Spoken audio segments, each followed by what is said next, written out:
நம்ம நார்மலா கட்டக்கூடிய பில்டிங்ல இருந்து ஒரு 20% செலவு எப்படி கம்மி பண்ணலாம் தான் நான் இன்னைக்கு உங்களுக்கு சொல்ல போறேன்.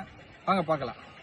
முதல் விஷயம், நம்ம பில்டிங்கோட ஃபுட்டிங். இந்த ஃபுட்டிங்கை வந்து 3க்கு 4, 4க்கு 5, 5க்கு 6 இந்த மாதிரி நீங்க ரெக்டாங்கிள் ஃபுட்டிங்கா யூஸ் பண்றதை விட 3க்கு 3, 4க்கு 4 நீங்க ஸ்கொயர் ஃபுட்டிங்கா யூஸ் பண்ணீங்கன்னா பில்டிங்கோட ஸ்ட்ரென்த்தும் இன்க்ரீஸ் ஆகும், காஸ்ட் வைஸும் உங்களுக்கு கம்மியாகும்.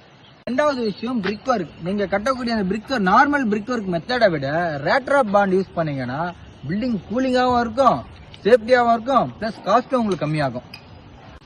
மூணாவது விஷயம், பிளாஸ்டிங்.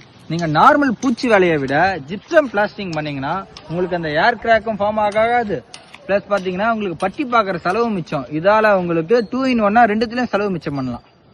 நாலாவது விஷயம், ரூஃபோட ஸ்லாப். இந்த நார்மல் ஸ்லாப் மெத்தடை விட நீங்க பில்லர் ஸ்லாப் யூஸ் பண்ணீங்கன்னா ரூஃபோட ஸ்லாப் உங்களுக்கு கூலிங்காகவும் இருக்கும், பிளஸ் ஸ்டீலோட குவான்டிட்டியும் உங்களுக்கு கம்மியாகும்.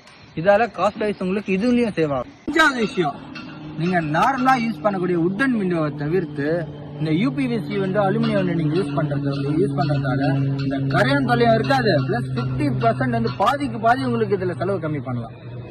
நீங்க இந்த பில்டிங் கன்ஸ்ட்ரக்ஷன் விஷயத்துல குவாலிட்டியாகவும் பிளஸ் எக்கனாமிக்கலாகவும் உங்களுக்கு யூஸ்ஃபுல் டிப்ஸ் தெரிஞ்சுக்கணும்னா நம்ம விஜிபி பில்டர்ஸை ஃபாலோ பண்ணுங்க.